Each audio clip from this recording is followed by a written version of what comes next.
तूने मेरे पैसे कल तक नहीं लौटाए तो यह घर खाली कर देना। सेठ ने कर्ज लौटाने के लिए झोपड़ी भी ले ली। एक छोटे से गांव में दो भाई रहते थे। बड़े भाई का नाम था शिवराम और छोटे भाई का नाम था करण। दोनों के माँ बाप बचपन में ही गुजर गए थे। उस दिन के बाद शिवराम ने ही माँ बाप दोनों की जिम्मेदारी उठा ली।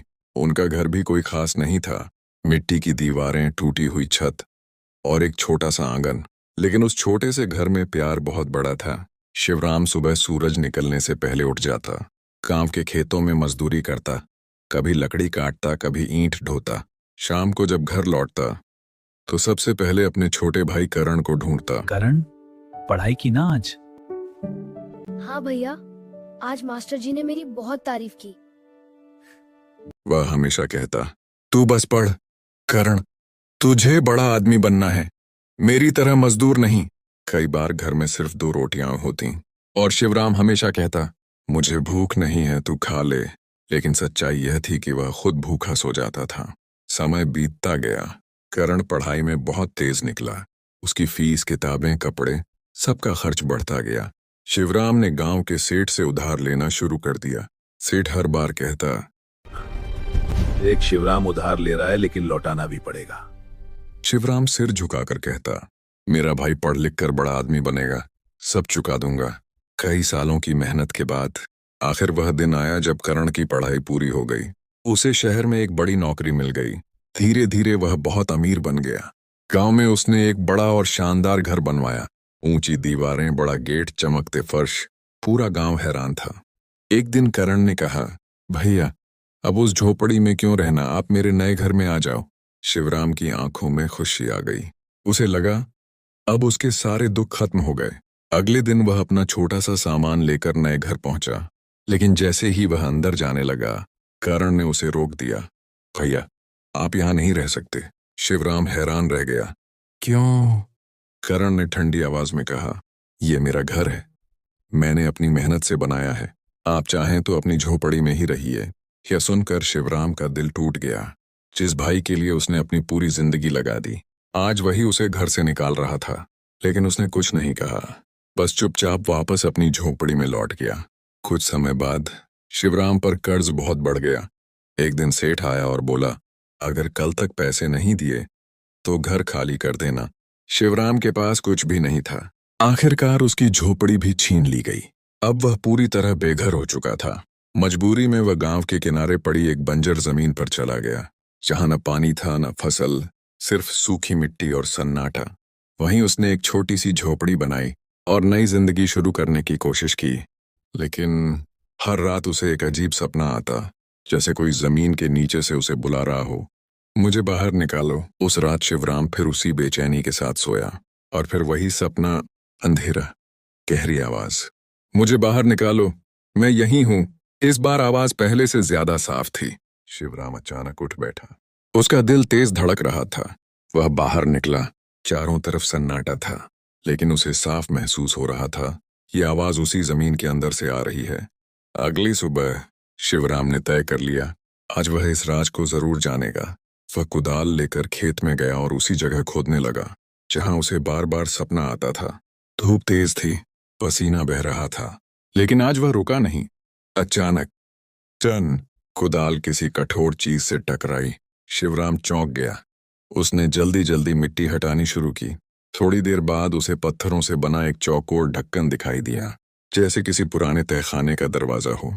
उसी समय वहां से एक बूढ़ा आदमी गुजर रहा था। उसने खुदाई देखी और ठिठक गया। धीरे से बोला, शिवराम तुम्हें पता है तुम क्या खोद रहे हो? शिवराम ने हैरानी से पूछा। नहीं बाबा, बस ऐसे ही। बूढ़ा आदमी पास आया और धीरे से बोला, यह जमीन साधारण नहीं है, यहाँ एक बहुत बड़ा राज छिपा है। शिवराम की धड़कन तेज हो गई। कैसा राज? बूढ़ा कुछ पल चुप रहा, फिर बोला, बहुत साल पहले यहाँ एक अमीर जमींदार का घर था। उसका नाम था ठाकुर दयानाथ सिंह। उसके पास बेहिसाब दौलत थी, लेकिन उसके बेटे लालची थे। मरने से पहले उसने अपना सारा खजाना जमीन के नीचे छिपा दिया, ताकि उसके बेटे उसे हड़प ना लें। शिवराम ध्यान से सुन रहा था। बूढ़ा आगे बोला, लेकिन उसी रात उसकी रहस्यमयी मौत हो गई और खजाने का राज हमेशा के लिए जमीन में दफन हो गया। अब शिवराम के हाथ कांप रहे थे। उसने पूरी ताकत लगाकर पत्थर का ढक्कन हटाया। धीरे धीरे ढक्कन खिसक गया। नीचे एक अंधेरी सुरंग दिखाई दी। अंदर से ठंडी हवा का झोंका आया। शिवराम कुछ पल के लिए डर गया, लेकिन फिर हिम्मत करके वह लालटेन लेकर नीचे उतर गया। सुरंग के अंदर एक छोटा सा कमरा था और कमरे के बीचों बीच एक बड़ा लकड़ी का संदूक रखा था, जिस पर जंग लगी जंजीरें थीं। शिवराम की सांसें तेज हो गईं। उसने जंजीर हटाई और धीरे धीरे संदूक खोला। जैसे ही ढक्कन खुला, पूरा कमरा चमक उठा। सोने के सिक्के, चांदी के गहने, हीरे, मोती, इतना खजाना की आंखें चकाचौंध हो जाएं। शिवराम कुछ देर तक वहीं बैठा रह गया। उसे विश्वास ही नहीं हो रहा था। जिस जमीन को सब बेकार समझते थे, वहीं उसके पुरखों का खजाना छिपा था। लेकिन तभी उसके मन में एक ख्याल आया, कर्ण। उसे याद आया कैसे कर्ण ने उसे घर से निकाल दिया था, कैसे उसने सारी अच्छी जमीन खुद रख ली। कुछ पल के लिए शिवराम के मन में दर्द आया, लेकिन फिर उसने गहरी सांस ली और कहा, वो मेरा भाई है, इस खजाने पर उसका भी हक है। अगले दिन शिवराम खुद कर्ण के घर गया। कर्ण ने उसे देखकर ताना मारा। क्या हुआ भैया, अब क्या चाहिए? शिवराम ने शांत स्वर में कहा, मुझे कुछ नहीं चाहिए, बस तुझे कुछ दिखाना है। कर्ण उसके साथ खेत पर गया। जैसे ही उसने खजाना देखा, उसकी आंखें चमक उठीं। इतना सारा? शिवराम बोला, यह हमारे पुरखों का है, इसमें तेरा भी हक है। कर्ण कुछ पल के लिए चुप रह गया।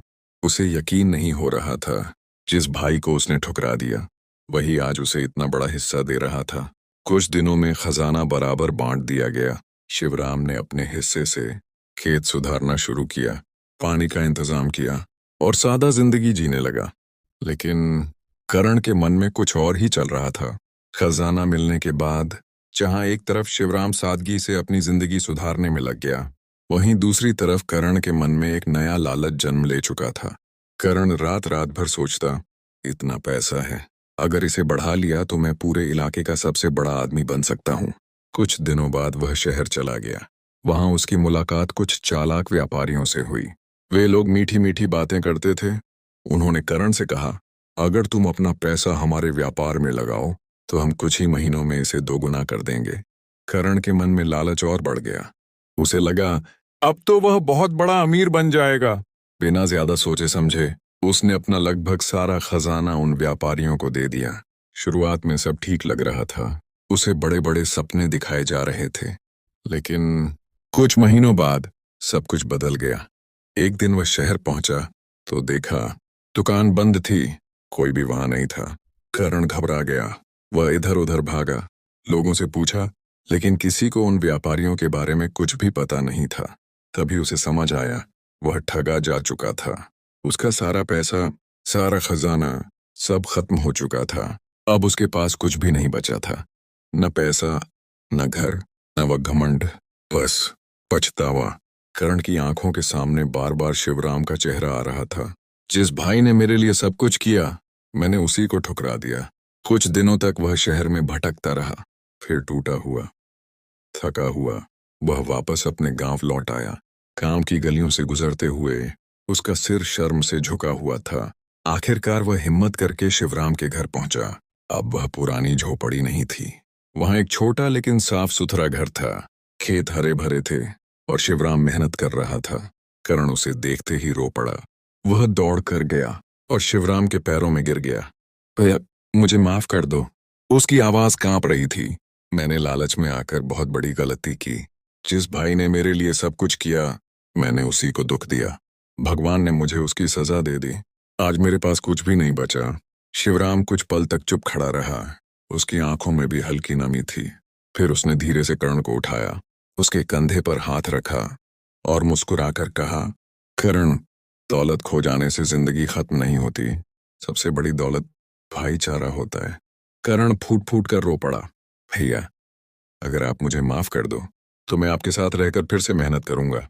शिवराम ने प्यार से कहा, पागल, मेरा घर तेरे लिए कभी बंद था ही नहीं। उस दिन के बाद दोनों भाई फिर से साथ रहने लगे। कर्ण ने पहली बार असली मेहनत की कीमत समझी और शिवराम ने अपने भाई को फिर से संभाल लिया। धीरे धीरे उनकी जिंदगी फिर से पटरी पर आ गई, लेकिन इस बार उनके पास सिर्फ पैसा नहीं था, समझ, प्यार और रिश्तों की कीमत भी थी। गांव के लोग अक्सर कहते थे, जिस भाई ने लालच छोड़कर प्यार अपनाया वही असली अमीर बन गया। सीख, लालच इंसान से सब कुछ छीन सकता है, लेकिन माफी और प्यार टूटे रिश्तों को फिर से जोड़ सकते हैं।